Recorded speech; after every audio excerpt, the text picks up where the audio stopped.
Alors comme ça, tu veux en savoir plus sur les addictions, sur les comportements jugés un petit peu compulsifs. Dans ce cas, je te laisse te poser, on va réfléchir ensemble à tout ça.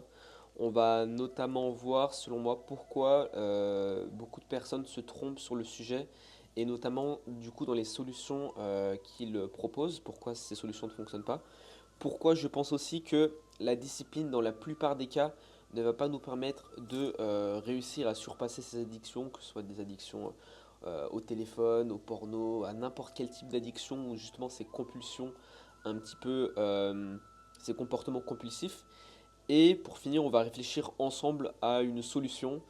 Ce sera peut-être pas la meilleure solution, peut-être que cette solution ne fonctionnera pas, mais seul le temps nous le dira. Et puis au moins on aura éveillé un peu notre conscience sur ce sujet et on aura avancé par rapport à ça. Alors comme tu sais, notre corps il nous envoie constamment des messages. Des fois on a conscience de ces messages et des fois non.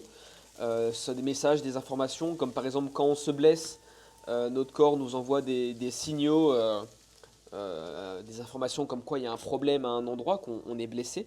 Et je pense qu'en fait, on n'est pas assez à l'écoute de notre corps, de tous ces signaux.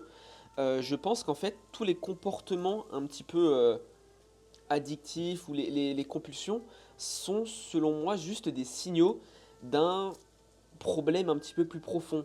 En fait, c'est juste la partie visible, tout ce qui va être addiction, les comportements compulsifs, tout ça, c'est juste la partie visible d'un problème qui est beaucoup plus profond, d'un problème qui est interne, d'un problème qui n'est pas visible. Et comme tu le sais, tout est équilibre, tu vois. Tout est équilibre ou finira toujours par être équilibré lorsqu'il y a un déséquilibre. Et je pense justement que euh, l'addiction ou les comportements compulsifs ont un rôle justement de compensation. Je vais donner quelques exemples qui seront peut-être un peu plus parlants, mais au final, est-ce que l'addiction ou la surconsommation, on va dire, de divertissement, euh, parce qu'à partir d'un certain niveau, on va pas se mentir que la surconsommation de divertissement peut être jugée comme une addiction. En tout cas, moi, selon moi, il y a tous les comportements d'une addiction. Et en fait, quand on réfléchit à ça, moi j'aime bien prendre le temps et me poser, c'est qu'en fait, divertissement, c'est se divertir, tu vois. Et se divertir de quoi? Ça veut dire que tu veux fuir quelque chose, tu veux fuir une situation, tu veux ouais, changer les idées, tu veux... Mais changer les idées par rapport à quoi, tu vois? Parce que si tu fais, je sais pas, si tu te divertis pendant que tu travailles, bah ça veut dire que aimes pas forcément ton travail. Je sais pas, je dis pas que forcément c'est le cas, tu vois. C'est juste des réflexions. Mais se divertir de quoi? Quand c'est vraiment compulsif. On a tous besoin d'une part de divertissement. Mais quand on se divertit beaucoup trop et beaucoup trop souvent, bah en fait là on peut vraiment se poser la question quoi. C'est comme ceux qui ils vont ouais jouer à des jeux vidéo pour fuir un petit peu, pour aller dans un monde un autre monde, tu vois, pour fuir un petit peu la réalité. Bah, je pense que c'est la même chose. C'est parce qu'en fait, du coup, la réalité à elle est moins bien que celle dans les jeux vidéo.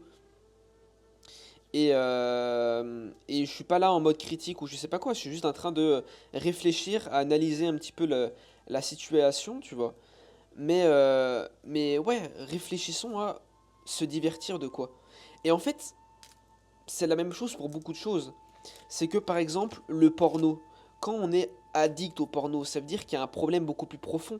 Est-ce qu'au final, derrière le porno, ça veut pas dire qu'il y a un mal-être? Par exemple, je sais pas, on n'a plus aucun contact de relation sociale, que ce soit d'ailleurs avec des filles ou non, tu vois. Est-ce que le problème n'est pas plus profond et ne viendrait pas de là? Encore une fois, je dis pas que c'est forcément le cas, je pose juste des hypothèses. Mais pour moi, je trouve ça cohérent. Je trouve pas ça du moins déconnant, je sais pas ce que t'en penses, lorsqu'on réfléchit à ça. Est-ce que les réseaux sociaux, pareil, est-ce que les réseaux sociaux et ce besoin, on va dire, de comparaison, parce que mine de rien, les réseaux sociaux, c'est une grosse partie de la comparaison. C'est ok, bah, je regarde un petit peu ce que fait la vie des gens, Je regarde, ah bah tiens, lui il est en soirée, tiens, lui il mange McDo, tiens, lui. Et en fait, théoriquement, on s'en fout un peu de tout ça. Mais je pense que si on regarde, c'est que justement, on a besoin de se comparer un petit peu en quelque sorte. Et si on a besoin, on va dire, de se comparer, est-ce que ça veut dire qu'il n'y a pas un problème un peu plus profond du style un manque de confiance en soi? Est-ce que tu vois? Donc je pense qu'en fait, dans la plupart des problèmes, il faut rentrer dans les profondeurs en fait. C'est qu'en fait, le problème est vraiment plus profond. On peut prendre pareil pour euh, la musique ou regarder la télévision en fond. Ça, c'est quelque chose que je regarde, enfin que je vois beaucoup, bah, notamment chez nos grands-parents. Je pense que t'as sûrement aussi remarqué ça, tu vois. Mais les grands-parents, ils ont toujours, je sais pas, la télévision, la radio, un fond chez eux, tu vois. Quand ils mangent, quand ils font n'importe quoi. Et pourquoi ils font ça? Bah tout simplement pour, je pense, pour compenser un mal-être lié au vide un peu en quelque sorte. Parce que si c'est pas ça, il n'y a aucun bruit à la maison, il y a un vide. Pareil pour la consommation d'alcool, de drogue et tout. Encore une fois, je suis pas expert là-dedans, tu vois. Je suis très mal placé, mais je réfléchis juste un petit peu ouais, à ce qui peut être les addictions, pourquoi, et essayer de trouver des solutions. Parce que je réfléchissais à ça bah, tout à l'heure, tu vois. J'avais cette idée en tête et je me suis dit, putain, bah, j'ai réfléchi, ouais, je me suis posé là-dessus, j'ai réfléchi, et je me suis dit, intéressant comme sujet. Donc je me suis dit, autant faire une vidéo pendant que je cuisine pour partager ça. Mais pareil pour l'alcool, les drogues. Est-ce que, en fait, les personnes qui consomment ça ne consomment pas ça justement pour combler, on va dire, un mal-être qui est, je sais pas, ouais, de fuir les problèmes, tu vois. Fuir des problèmes, je sais pas, d'alcool, des problèmes de tout type de problèmes. Est-ce que les personnes qui justement ont des problèmes ne vont pas essayer de les oublier, de les compenser en se noyant, on va dire, dans ces addictions-là? Je sais pas. Je sais pas, mais pour moi, comme je dis, le problème est beaucoup plus profond. Et du coup, quelle serait l'éventuelle solution par rapport à ça? Parce que la discipline n'est tout simplement pas une solution, je pense. C'est pas en et moi je l'ai remarqué, c'est pas en bloquant son téléphone avec des timers, des trucs comme ça, qui- que moi ça va m'empêcher d'aller regarder les réseaux sociaux ou les trucs comme ça. Je vais forcément trouver un moyen, ou même si c'est un timer qui retarde de 1 minute, eh ben je m'en fous, je vais faire autre chose à côté, ou je vais toujours trouver des moyens pour compenser, tu vois. On va pouvoir mettre la discipline que je veux, je sais pas, je trouverai YouTube, où il y aura, tu vois, mon ordinateur, je trouverai toujours un moyen, ça n'a jamais fonctionné, moi, bloquer mon téléphone, les écrans, tous les trucs comme ça. Parce que quand j'ai envie de faire quelque chose, je trouve toujours un moyen, une fourberie pour y arriver, tu vois. Et même s'il y a une barrière à l'entrée, j'y arriverai toujours. Et concrètement, la discipline, du coup, n'est pas une solution. En fait, elle peut être une solution temporaire, mais si le problème en soi de mal-être, de je sais pas quel est le fond du problème, mais si le problème n'est pas réglé dans sa profondeur et réglé que en surface, bah alors il pourra être réglé uniquement euh, temporairement, mais pas de manière durable, parce que ça reviendra toujours à un moment ou à un autre.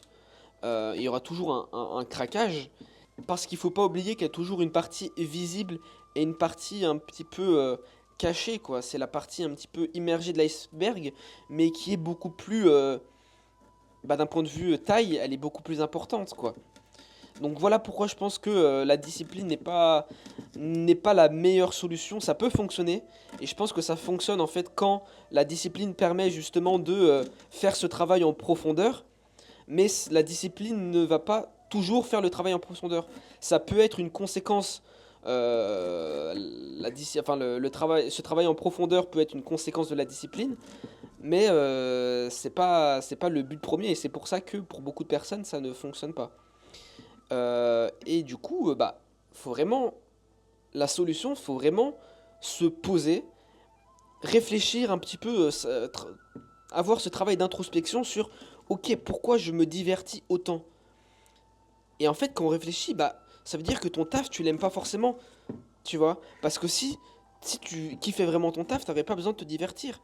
Un exemple tout con, je pense que tu l'as déjà remarqué, mais quand on est en vacances, quand on voyage, quand on est avec notre famille, quand c'est l'été, je sais pas, on est à la mer ou les trucs comme ça, bah, la journée, tu ressens pas ce besoin d'aller sur ton téléphone pour regarder YouTube ou tous les trucs comme ça.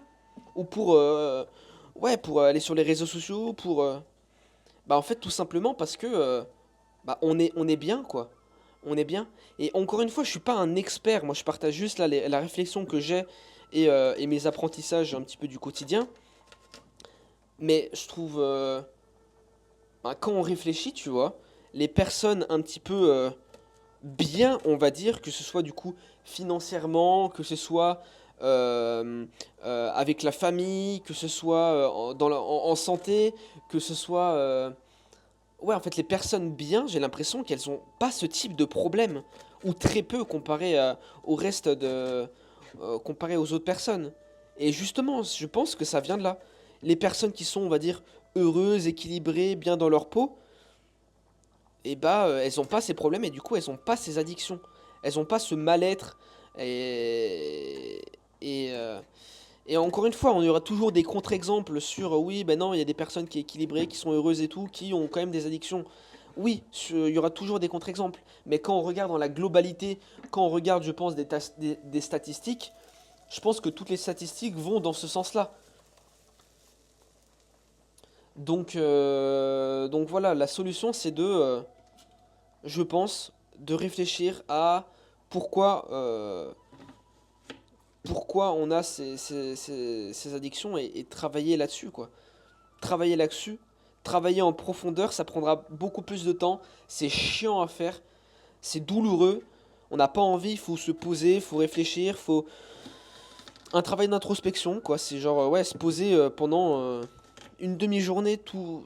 En fait, ça résoudrait beaucoup de problèmes, mais c'est juste que bah, c'est long, c'est chiant, personne prend le temps de le faire et tout. Pourtant, tout le monde sait que c'est ce qu'il faut faire, quoi. Tout le monde sait que c'est ce qu'il faut faire. Donc voilà, je serais curieux d'avoir ton avis par rapport à ça. Mais encore une fois, je trouve ce raisonnement pas déconnant. Mais n'hésite pas à me dire ce que t'en penses dans les commentaires. Et si tu veux plus de vidéos comme ça, où je te partage justement les réflexions et mes apprentissages, les carottes sont cuites. Euh, et ben n'hésite pas à t'abonner et je continuerai à faire ce type de vidéos. Bref, ciao ciao, merci.